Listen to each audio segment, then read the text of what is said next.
First tutorial provided here is the cavity flue, uh, which is an incompressible laminar flue.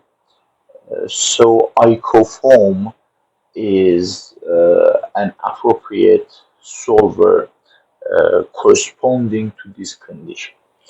Uh, Actually, a link is provided here which directs us to openfoam.com, and there are a lot of information uh, provided about the geometry, the flue condition, the solver, and the files through that. We go through that, but before, let me briefly explain the data information in this slide. We copy it first from the tutorial into our working directory. We use alias run to enter the working directory, and then we enter the cavity folder, which is copied from the tutorial section. Uh, in the beginning, we use three dots, in fact, three disk directory. Something similar to this will appear on the command line. Zero directory means 0 second P pressure U velocity, which provided there we provide in boundary conditions. As long as that's zero directory, we provide initial condition. Constant transport properties where we specify kinematic viscosity, system folder, block mesh dicts, the dictionary which will be used to generate mesh, and control dict. We control the simulation, time step, the in fact the equidistant uh, writing uh, gap to write in fact different time steps, FV scheme and FV solutions, so to give the numerical scheme and the other settings of necessary in the simulation are given here. So we copy it, we do block mesh tick to generate the mesh, then in constant directory we will have a folder called polymesh, which contains the mesh. We do check mesh to see the quality of the mesh, the number of the cells, so on and so forth. And finally, we run icofoam and we write the output of the simulation into log file. So let's go to the link provided. Okay, the this is the cavity, three sides wall with length of 10 centimeters, and the upper wall is moving with 1 meter per second from left to right. As I said, in this condition, the flue is incompressible laminar, so icofoam is an appropriate flue. If the velocity increases and flue get turbulent, then piezofoam is the choice. Icofoam cannot be used in general, so piezofoam is transient, incompressible flue which can read turbulence. The origin is located there at the lower left corner of the geometry. Mesh generation, so that's a cube in OpenFoam. Two-dimensional cases can be introduced using only one cell in a span direction. So for introducing a cube, 8 vertices are necessary, uh, starting from 0, 1, 2, 3, 4, 5, 6, 7. This is the way to introduce the block mesh tip. Please put some time and learn it in details, because later on you need to conduct uh, a project for this course. So you really need to know how it works. We introduce in block mesh for 8 vertices from bottom left, which where the origin is located, 0, 0, 0, and point 1 meter, let's say, in span direction, in z direction. The scale is zero point 0.1. So, in fact, the length here is specified 1 meter, 1 meter, 1 meter, 1 meter, then times zero point 0.1 will give 10 centimeters length. We introduce a block uh, using these 8 uh, vertices, which should be in specific order, which I may prepare a tutorial for that. 10 cells in X and Y direction, 1 cell in Z direction as long as the fluid is two-dimensional. And grading is, in fact, equidistant in all three directions. Boundary, moving wall, which is the upper wall coming from a face uh, created from these 4 vertices, vertex 3, 7, 6, 2. Which are these? 3, 7, 6, 2. In fact, the way that it rotates is important and should be in should be in order.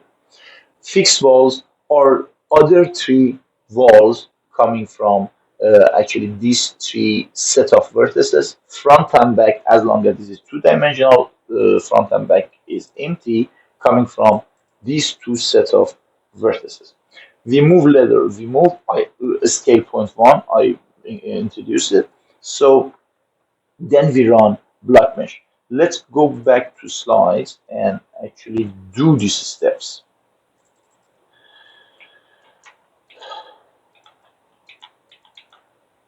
Okay, just I open a terminal. Here I load another version of OpenFoam, but you have OpenFoam 2312. Okay, I copy it, then I run cd cavity. This is the files that I have. These are what you see, and block mesh. So block mesh is run, and which is the successful 400 cells, 20 times 20, number of points, number of faces, and number of internal faces. Means faces excluding the faces in the patches or boundaries, and the size of the box. So we do check mesh. So again, number of cells, our boundaries, moving wall, fixed wall, front and back, the size, the non-orthogonality, and other information about the quality of the mesh. So we are ready to run the case.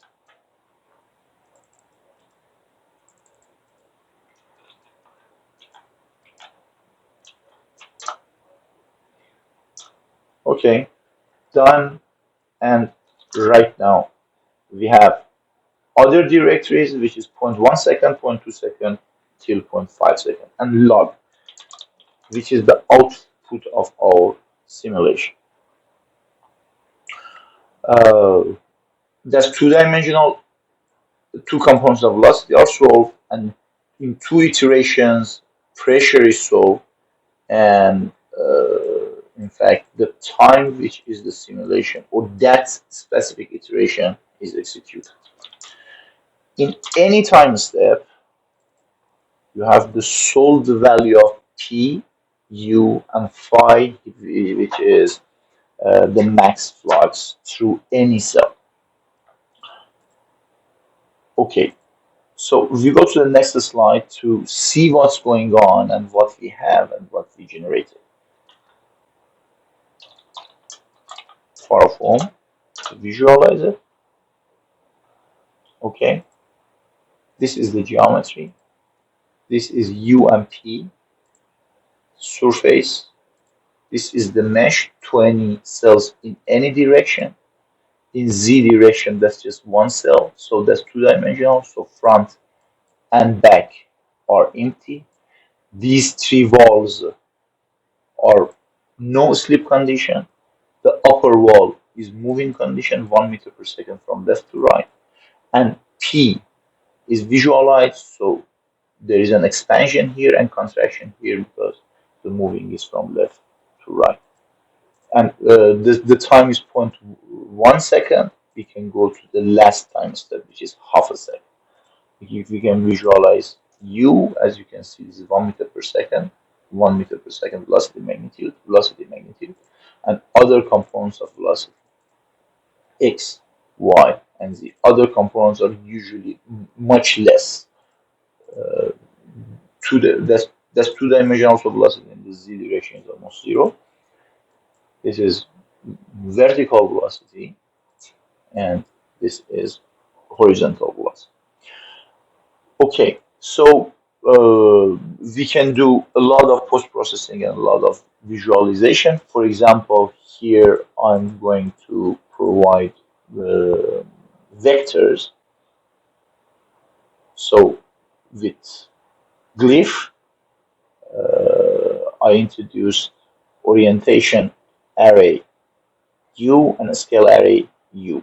Here we can actually scale factor, we can play with the size of the vectors. Please put some time and try to go through that. And here you can see the way that the flume is rotating in this cavity. We can do a lot of post-processing here. I can finish it. I stay here. Later on, we can go through more details.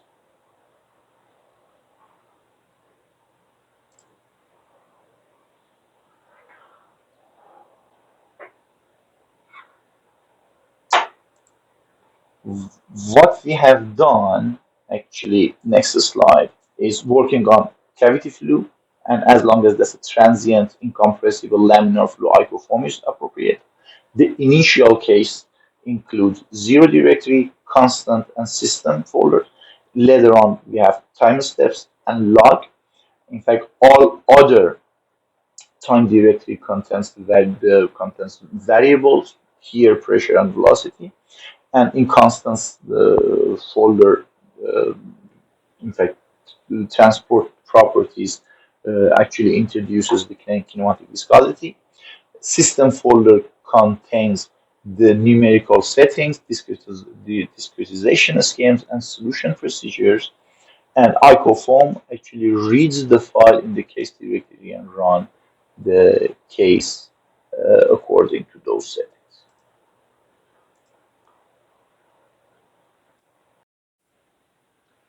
The other tutorial which will be provided here is about motorbike. Actually, the simulation takes longer time, so let's run it first, then I will go through the explanation of what's going on.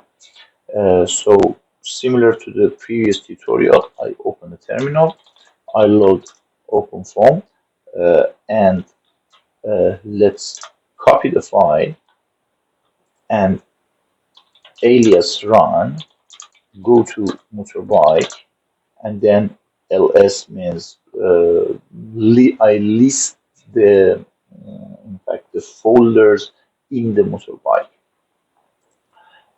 So I enter it here, and then let's copy the geometry of the motorbike and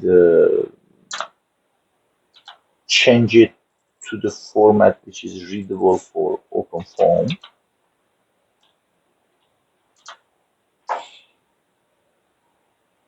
Okay, end means that is successful. Let's run block mesh dict, snappy X mesh, override, and then check mesh. I will explain what will be done block mesh dict. You know what's going on. Similar to the previous tutorial, in this snappy X mesh is an auto mesh generation tool available in OpenFoam.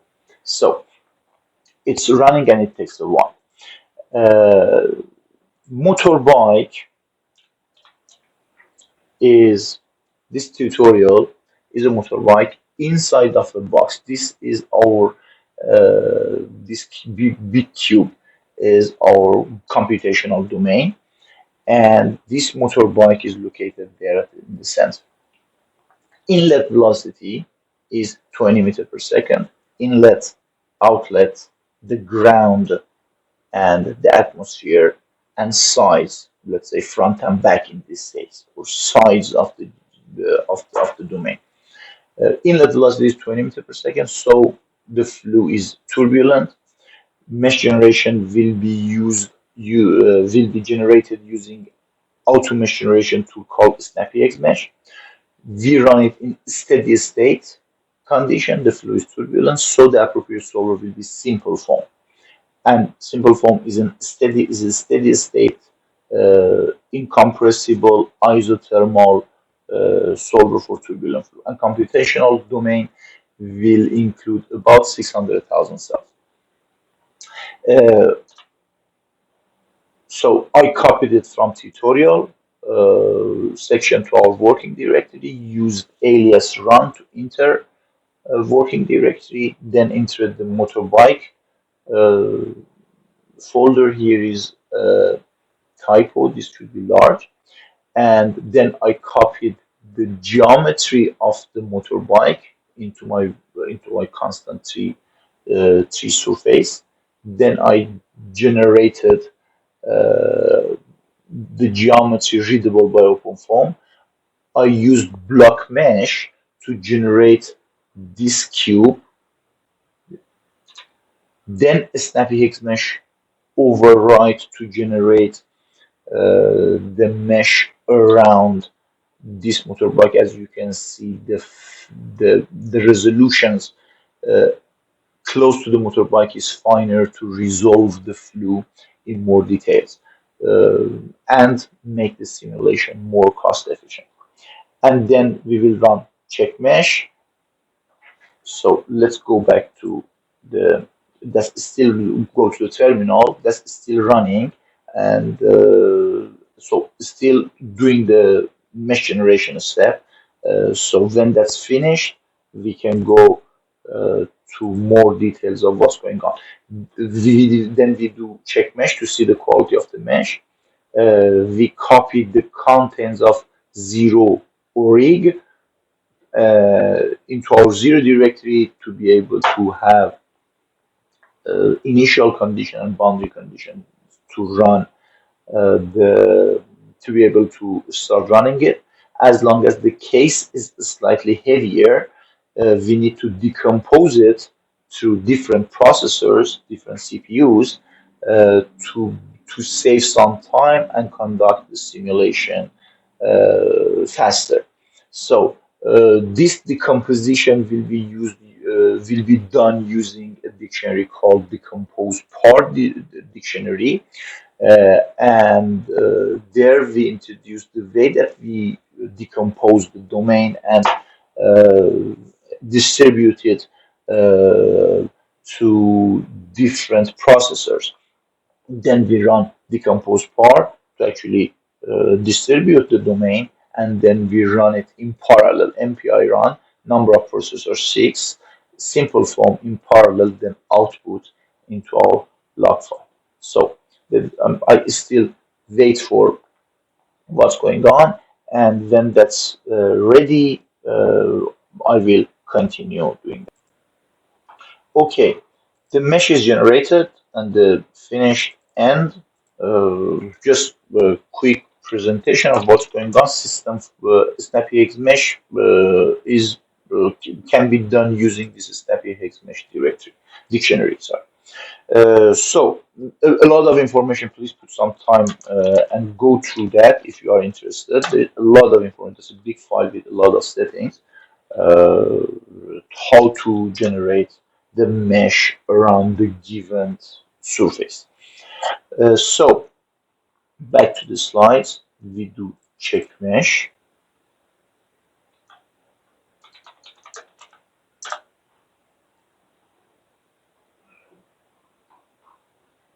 So that's about 350,000 cells and a lot of boundaries because of any. In fact, our motorbike have a lot of small boundaries, and our skewness here is slightly four faces are highly skewed and failed mesh, but the simulation, in fact, the mesh generation is good enough to conduct the simulation. So let's copy. Right now we have zero directory, which includes, for example, P, with a dimension of square meter over square second, and our initial condition internal is to raise pressure. Here is slightly complex, more complex than the cavity flow, and the boundary conditions provided.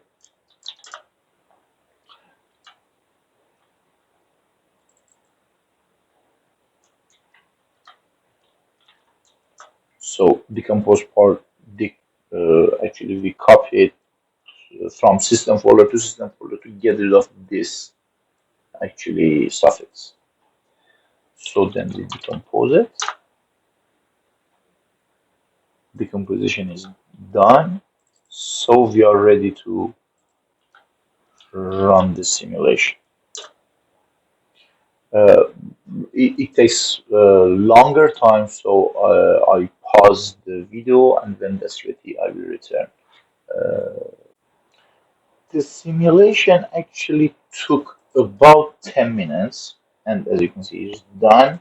The simulation is done. In the folder, as we decomposed it, we have 6 processors, and into the processors, we have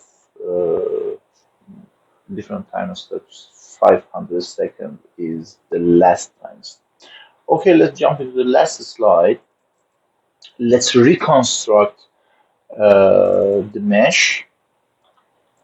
Actually, I skipped this line. This line reconstruct par mesh dot constant is if you have not if actually if you generate the mesh in parallel, then run it in parallel. You need to run this line. What we have done is we generated the mesh in sequential and then decomposed it and run the case in parallel. So as long as just the case is in parallel, not the original mesh, just I reconstruct the different time steps. Right now I have 100, 200 till 500. So for post processing in the command line, I generate Q to have Q criterion to show the vortices in different time steps.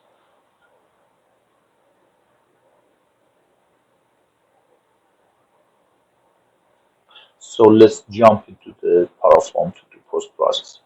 Okay, as you can see, this is the case, and for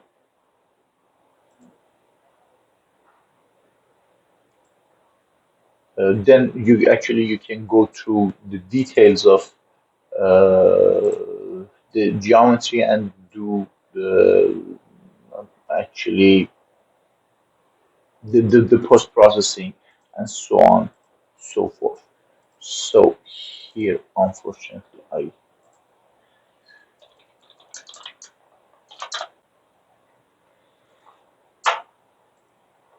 let's reopen it, and here I have my domain, and I do a slice. You can see along the mesh. Let me check where my bike is. My bike is here, the bottom, and then okay. And here is a cut at the center plane of my motorbike, and the plane is colored by pressure P. And you can see from 200 to about minus 300. You can change it to U, and here is the velocity around my motorbike. And the maximum of 33 meter per second, about here at the top of the helmet. to, yeah, above zero, that's actually velocity magnitude. So that's always positive. If I check the horizontal velocity, then I have negative value, minus 27 till minus 12. So you can see. Uh, Another thing is for visualization of that Q criterion that we generated, you can go to these contours and then Q, and for example, give a value of 10,000, apply, and it gives the structures around the bike. It seems that 10,000 is too much. Let's go to 500.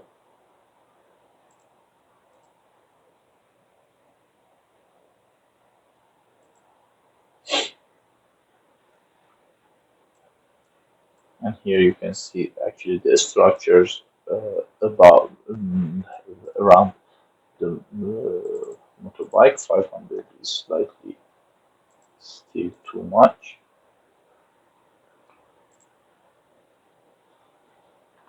I'm actually going to have something similar to this thing, but not 100% like this, because the impact here, the flow is run in transient form, but here our simulation is in steady state form. So here you see the Q criterion. Let's color it with hue to be actually, as long as that's transient, so there's very much symmetry. So that's Q criterion of fluid structures around our motorbike.